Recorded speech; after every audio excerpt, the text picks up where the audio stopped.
Good evening everyone. Now this is the next topic of electric flux. Electric flux में अभी तक हम लोगों ने देखा है flux due to uniform field, right. So हमारा नेक्स्ट टॉपिक होगा flux due to non uniform field. In this non uniform field को प्रोड्यूस करने का अपने पास या इसके थ्रू फ्लक्स कैलकुलेट करने के अपने पास दो केसेस है.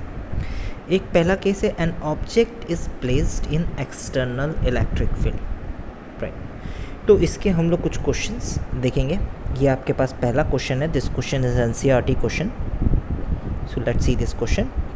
The electric field components in this region are Ex equals alpha x to the power half, Ey equals 0, Ez equals 0, in which alpha equals 800 Newton per coulomb meter का power half. Calculate the flux through the cube. Assume A equals 0.1 meter. Now ये जो आपके पास पूरा story है वो वाला story हम लोग पूरा एक 3D मॉडल से देख लेते हैं, ईजी होगा समझने में. Now let's see this model first. So in this model, right, आपके पास ये वही क्यूब है और ये वही एक्स वाई जेड एक्सेस है. नाउ क्यूब का आपके पास लेंथ है ए, क्यूब का साइड लेंथ जो आपके पास ए है, और यहाँ पर जो बना है मैंने एरिया वेक्टर बना है. आप सारा एरिया वेक्टर देख सकते हैं. ये ऊपर वाले सरफेस का एरिया वेक्टर ऊपर की तरफ है, ये वाले सरफेस का एरिया वेक्टर साइड की तरफ है. सारा एरिया वेक्टर देख सकते हैं. नाउ यहाँ से ऐसा समझ में आ रहा है कि जो ऊपर और नीचे वाले सरफेस का एरिया वेक्टर है, ये ऊपर नीचे वाले सरफेस एंड ऊपर वाले सरफेस का जो एरिया वेक्टर है, ये आपके पास इसके साथ परपेंडिकुलर है, फील्ड के साथ परपेंडिकुलर है. तो बिकॉज ऑफ दैट आपके पास वैल्यू क्या हो जाएगी, ज़ीरो हो जाएगी फ्लक्स की. नाउ सिमिलरली मुझे यहाँ से ये भी दिखाई दे रहा है, ये जो आपके पास एरिया वेक्टर है साइड का, वो भी फील्ड को क्या है, परपेंडिकुलर है. तो इनकी वजह से भी आपके पास फ्लक्स की वैल्यू क्या हो जाएगी, ज़ीरो हो जाएगी. तो किसकी वजह से सिर्फ फ्लक्स की वैल्यू आएगी आपके पास, जहाँ 90 नहीं है, और मेरे पास यहाँ पर सामने दो ही केसेस दिखाई दे रहे हैं. एक ये वाला केस, ये वाला फेस, और ये एक पीछे वाला फेस. यही दो फेसेस में आपके पास क्या है, फ्लक्स 90 नहीं है, सॉरी फील्ड एरिया वेक्टर 90 नहीं है फील्ड के साथ. सो इसी दोनों ही केसेस से आपके पास क्या आएगा, फ्लक्स आएगा, राइट. तो हम अपने क्वेश्चन में वापस से जाते हैं. So now in this question आपके पास डायग्राम ऑलरेडी बना हुआ है, तो मैं आपको यहाँ पर नेमिंग कर देता हूँ इस डायग्राम की, तो ज़्यादा बेटर रहेगा डायग्राम की नेमिंग करने के बाद. Now this is A B C D E F G and H. ना यहाँ पर ऐसा स्टोरी लिख देता हूँ, since area vector of surfaces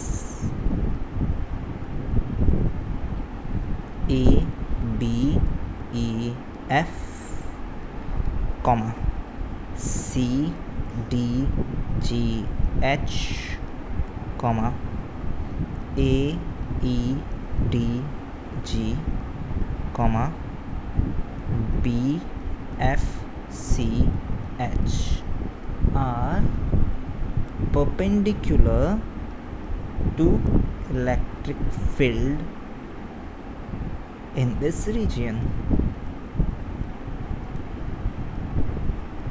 because कैसे परपेंडिकुलर है, बिकॉज आपके पास यहाँ पर electric field in this reason कौन सा एक्सेस में है, एक्स एक्सेस में है. सिर्फ एक्स कंपोनेंट ज़ीरो नहीं है, बाकी वाई कंपोनेंट और जेड कंपोनेंट ज़ीरो है. ऐसा आपके पास क्वेश्चन में गिवन है, ऐसा मैं नहीं बोल रहा हूँ. तो आपके पास perpendicular to electric field intensity in this region which implies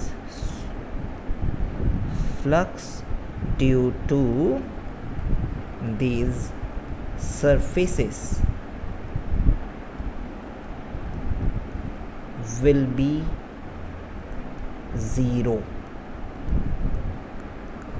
अब कौन सा सरफेस बच गया, सिर्फ A B C D and E F G H, वही सरफेस बच गया. तो आप यहाँ पर ये तो लिख सकते हैं area of A B C D,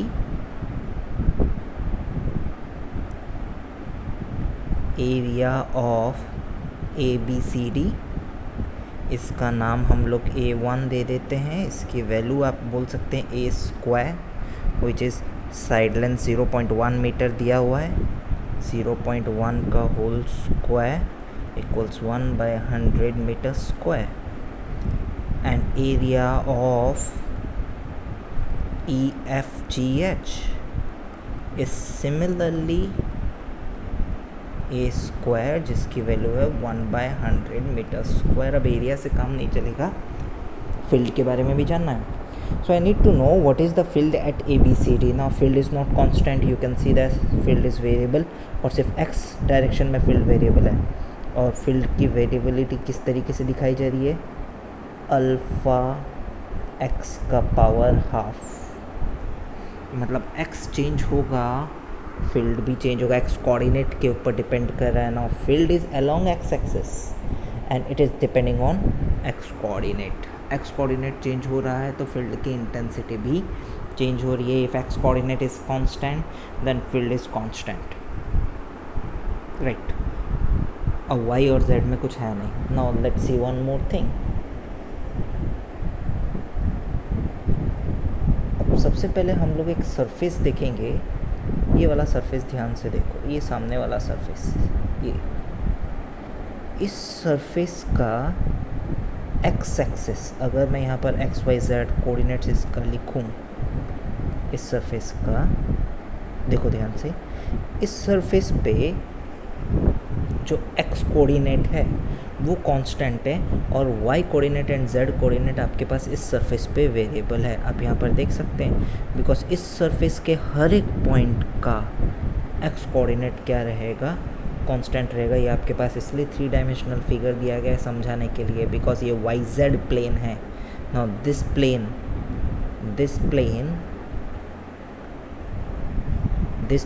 is YZ plane. YZ plane का मतलब क्या होता है, x equals constant, x constant रहता है YZ प्लेन में।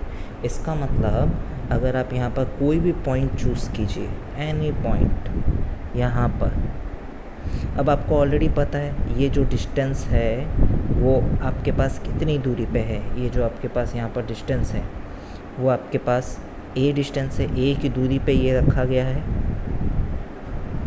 और ये आपके पास YZ प्लेन है। तो आपके पास हर एक पॉइंट पे देख लो x कोऑर्डिनेट हर एक पॉइंट का क्या रहेगा, a ही रहेगा। बस y कोऑर्डिनेट और एक z कोऑर्डिनेट आपके पास चेंज होगा। x कोऑर्डिनेट कांस्टेंट है, बस y coordinate and z coordinate इधर क्या हो रहा है, चेंज हो रहा है। तो अगर इस पॉइंट के बारे में लिखेंगे, देखो y में थोड़ा हाइट ऊपर है, z में थोड़ा सा आगे, तो ये पॉइंट के कोऑर्डिनेट्स है a, y1, z1। ना अगर आप इस पॉइंट के बारे में लिखेंगे, देखो a वही है आपके पास, a, y2 चेंज हो गया, z2। सिमिलरली यहाँ पर ये वाला पॉइंट देख लो, a, y3, z3, बिकॉज ये YZ प्लेन है और यहाँ पर x इक्वल्स कॉन्स्टेंट है। हर एक पॉइंट पे इस प्लेन पे x कॉन्स्टेंट है, right. So now I can conclude that field at every point on this plane, ये कोई भी प्लेन को मैं यहाँ पर कलर कर देता हूँ, इस प्लेन के हर एक पॉइंट पे, इस प्लेन के हर एक पॉइंट पे फील्ड आपके पास क्या है, कांस्टेंट है। बस इसी प्लेन के हर एक पॉइंट पे फील्ड आपके पास क्या है, कांस्टेंट है, क्योंकि यहाँ पर फील्ड वेरी कर रहा है एक्स कोऑर्डिनेट के साथ, राइट। देख लो इस प्लेन के हर एक पॉइंट पे फील्ड आपको कांस्टेंट मिल जाएगा। So I can say that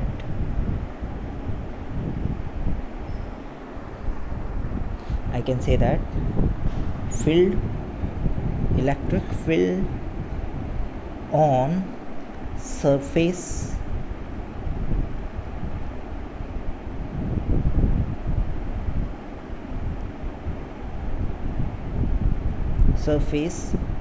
A, B, C, D is constant at every point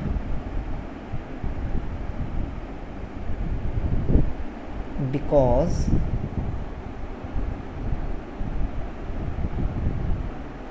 x is constant and field intensity is depending on x. इस क्वेश्चन में ही खाली, हमेशा नहीं, is depending on x. अब जब कांस्टेंट है, same is the case of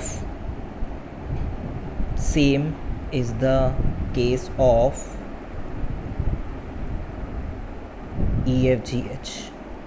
इसका भी तो केस वही है, इस केस में भी तो वही केस है EFGH में, right.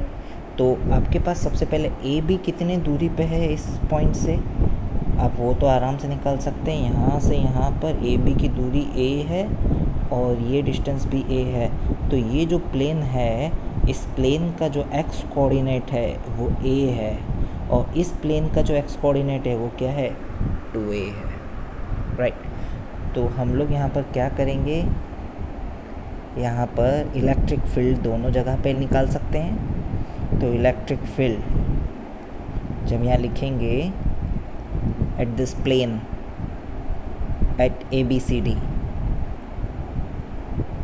Equals E1 which is alpha की वैल्यू, अल्फ़ा a का पावर हाफ, सब वैल्यू डालते हैं. अल्फ़ा की वैल्यू 800 गिवन है, इंटू a की वैल्यू 0.1 का power half, that is 800 by root 10 Newton per coulomb. Now similarly, electric field at EFGH equals E2, magnitude ही निकाल रहा हूँ मैं, अल्फ़ा 2a का power half. You can calculate this, 800 root 2 by root 10 newton पर coulomb. Simple calculation है, difficult तो है नहीं. Now you want to calculate total flux. सबसे पहले फ्लक्स निकाल देते हैं. Flux at ABCD, so it is E vector dot A vector. Formula तो हमको पता है कांस्टेंट का. हाँ, E vector dot A vector, E vector और उनके बीच का एंगल, पहला वाला ABCD केस में 180 डिग्री है. आपको ऑलरेडी दिखा दिया हूँ, यहाँ पर देख लो. यहाँ पर आपके पास इलेक्ट्रिक फील्ड अंदर की तरफ है और ये बाहर की तरफ है, ऐसे जा रहा है, ये इन हो रहा है, तो 180 डिग्री होगा definitely. So in this case you will get the value,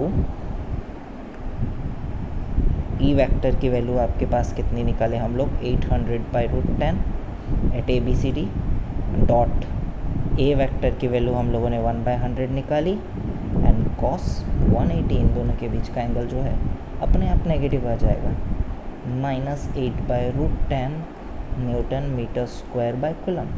similarly flux through EFGH equal same, ये E1 vector dot A1 vector, E2 vector dot A2 vector. Now your answer will be 800 by root 10 into root 2 multiplied by 1/100 and इधर angle 180 degree नहीं है, 0 degree है. You can see that at this point यहाँ पर A vector बाहर की तरफ है, A2 वेक्टर. तो आप यहाँ पर इसको कैंसल आउट कर सकते हैं and you will get the answer 8 root 2 by root 10. Now total flux जब निकालेंगे तो सभी सरफेस से निकालेंगे, जिसमें से 4 सरफेस का फ्लक्स क्या हो जाएगा, 0. जब भी आप टोटल फ्लक्स लिखेंगे तो आप लिखेंगे flux at ABCD plus flux due to EFGH plus flux due to ABEF plus flux due to CDGH plus flux due to AEDG plus flux due to BFCH. अब आपको पता है, जो कि मैं पहले ही बता चुका हूँ, 1 2 3 4 इनकी वजह से फ्लक्स 0 है, जो भी है बस इन दोनों की वजह से आ रहा है। सो ABCD का फ्लक्स है -8/√10 और इसका फ्लक्स है 8√2/√10, जिसकी वैल्यू हो जाएगी 8/√10 √2 - 1 C newton metre square by coulomb. एक सिंपल फ्लक्स का क्वेश्चन है ये वाला। Now looking at next question, ये क्वेश्चन बहुत सिंपल था, यहाँ पर फील्ड कांस्टेंट थी। एक ऐसा क्वेश्चन देखते हैं जहाँ पर फील्ड मतलब एक एक्स कोऑर्डिनेट के साथ वेराई नहीं करे, थोड़ा सा ज़्यादा typical. Let's see the question. Now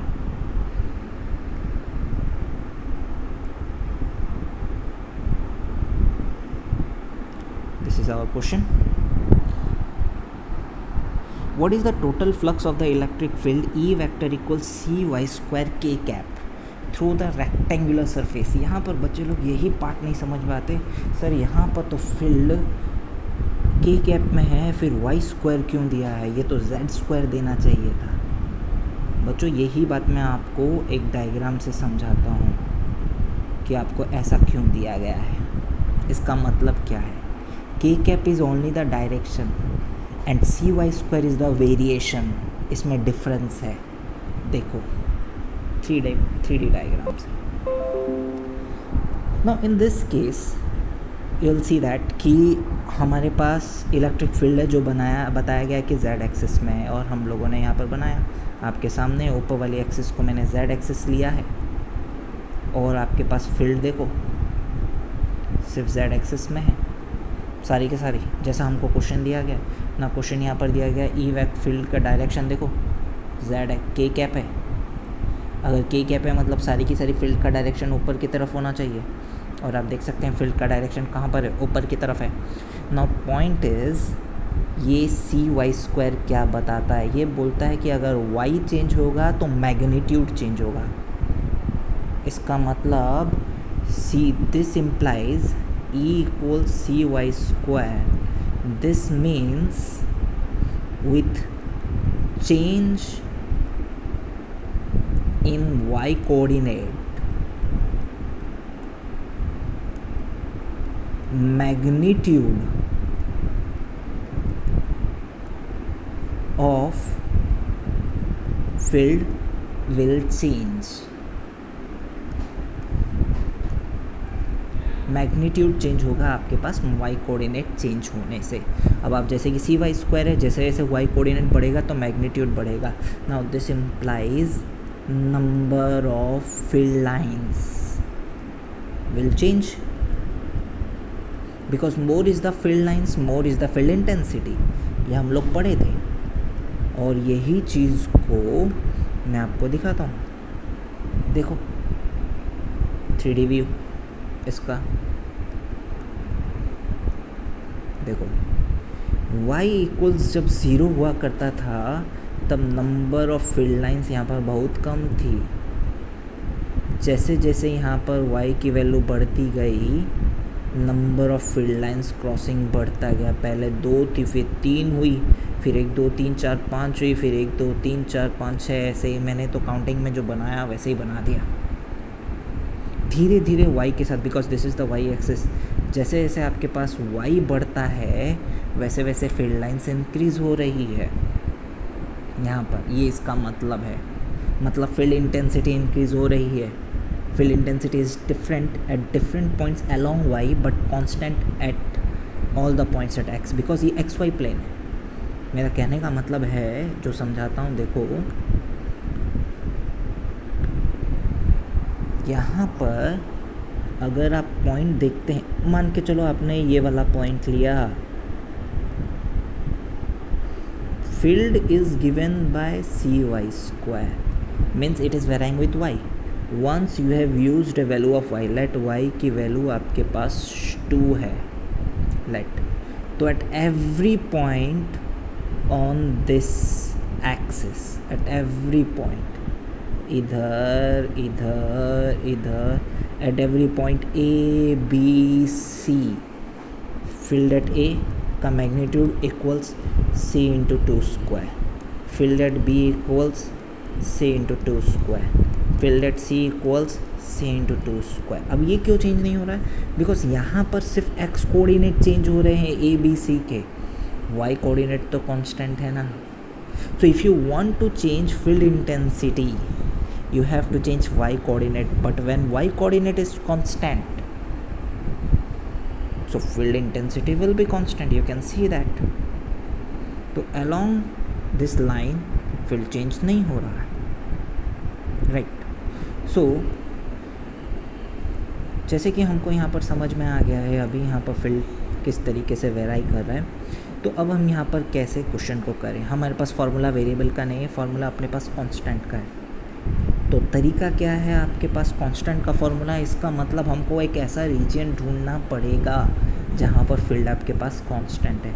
so let me take a very small region over here. एक छोटा सा रीजन लेना चाहता हूँ इस जगह पे.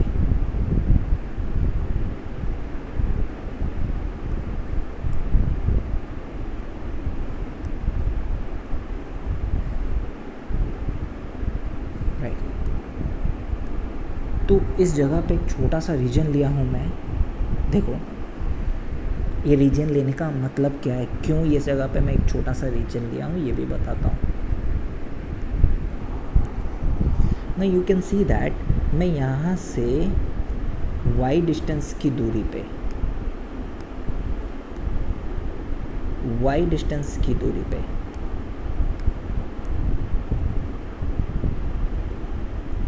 एक छोटा सा स्ट्रिप लिया हूँ dy का. इतना छोटा सा स्ट्रिप लिया, right. Let us name this points. ये जो इतना छोटा सा स्ट्रिप लिया, तो यहाँ पर मैं 2 पॉइंट ले लेता हूँ, दोनों पॉइंट की नेमिंग कर देता हूँ. 2 पॉइंट की नेमिंग कर देता हूँ. नाउ पहला पॉइंट मेरे पास यहाँ पर है, let this point be A and let this point be B. तो A के मेरे पास कोऑर्डिनेट 0, एंड B के मेरे पास coordinate 0, plus dy.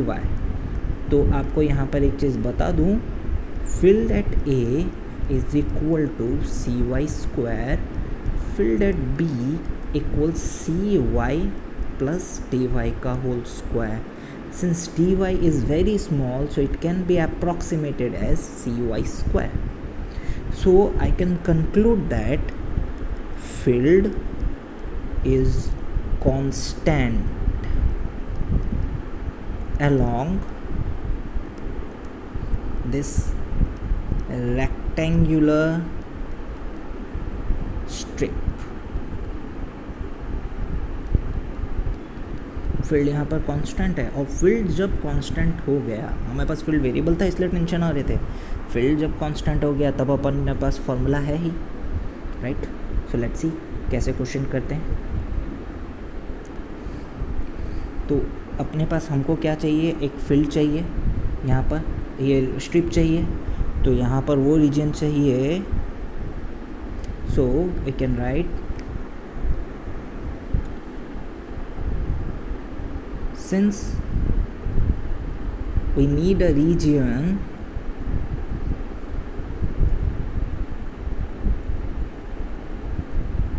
where electric field is constant, so we chose a rectangular strip parallel to x-axis of width dy. आप बोलेंगे sir dx भी तो ले सकते थे, कैसे लेंगे? dx लेंगे तो प्रॉब्लम हो जाएगा, क्योंकि फील्ड x में ही तो कांस्टेंट है, y में तो वेराई कर रही है, इसलिए हम लोगों ने वही चीज़ को लिया. अगर आपके पास यहाँ पर क्वेश्चन होता कि E इक्वल्स सी वाई स्क्वायर, मतलब अगर आपके पास क्वेश्चन ऐसा होता, if E equal cy square given है सी एक्स स्क्वायर होता, तो यहाँ पर मैं कैसा स्ट्रिप चूज़ करता, ये वाला स्ट्रिप चूज़ करता एंड क्वेश्चन सॉल्व करता। अब क्वेश्चन तो ऐसा नहीं दिया गया है, तो आपके पास जो क्वेश्चन दिया गया है उस हिसाब से अपने पास सॉल्यूशन क्या है, अपन स्ट्रिप वैसा ही चूज़ करेंगे ना। ये स्ट्रिप का हम लोग एरिया का स्ट्रिप का नाम दे देते हैं PQRS, और इसका एरिया वेक्टर भी ऊपर की तरफ होगा जो कि फील्ड के डायरेक्शन के साथ बराबर है, मतलब angle between them is 0 degree. तो अगर आपको फ्लक्स निकालना है तो एरिया PQRS बहुत ही छोटा एरिया होगा equals DA given by PQ का विड्थ है DY इंटू B लेंथ है B, तो आंसर है BDY। ये हो गया area of PQRS। Now field along PQRS आपको बताया था एक्स एक्सिस में तो वेराई नहीं करेगा, कराएगा किस में, सिर्फ वाई। तो अलोंग हर एक पॉइंट पे, जैसे कि मैंने आपको अभी अभी बता दिया था, हर एक पॉइंट पे इधर इधर इधर फील्ड क्या रहेगा, सेम ही रहने वाला है, बता दिया था। और यहाँ पर वैल्यू कितनी हो जाएगी PQRS फील्ड की जगह पे, CY², राइट। तो हमारे पास यहाँ पर एक छोटा सा फ्लक्स आएगा given by the formula E vector dot DA vector, right. तो ये फ्लक्स यही होता है। और अगर हम टोटल फ्लक्स निकालना चाहेंगे तो ऐसा छोटा छोटा फ्लक्स को क्या कर देंगे, ऐड कर देंगे, और सारे फ्लक्स को ऐड कर देंगे starting from y=0 ending eight y=a, तो टोटल फ्लक्स पता चल जाएगा। तो हमारे पास यहाँ पर एक फॉर्मूला बन जाता है नॉन यूनिफॉर्म के लिए, E vector dot DA vector, एक ये नॉन यूनिफॉर्म का फॉर्मूला बन जाता है। और हमारे पास इस केस में कितना वैल्यू आएगा, E वेक्टर की जगह पे CY², DA वेक्टर की जगह पे BDY, and angle between them लिखना ज़रूरी है cos 0, बिकॉज डॉट प्रोडक्ट का आपके पास फॉर्मूला होता है। इसको ओपन करेंगे EDA cos थीटा, मैं वही पुट कर रहा हूँ इधर। तो यहाँ पर लिमिट डालेंगे 0 से लेकर a तक। आप इसको सॉल्व कर लें, you will get the answer CBA³/3। This is the flux through this total entire figure या रेक्टेंगुलर पार्ट, राइट, जो कि बहुत सिंपल है ना। एक क्वेश्चन यही देता हूँ, इसी टाइप का क्वेश्चन देता हूँ, बस यहाँ पर जो CY² है वो CX² होगा। Kindly right this question. तो यहाँ पर आपके पास CY² है, अब क्या हो जाएगा, CX² हो जाएगा। The electric field in the previous question is CX², right. What is the flux through the rectangular area, ये वाला ट्राई करेंगे, ये वाला मुझे बताएंगे।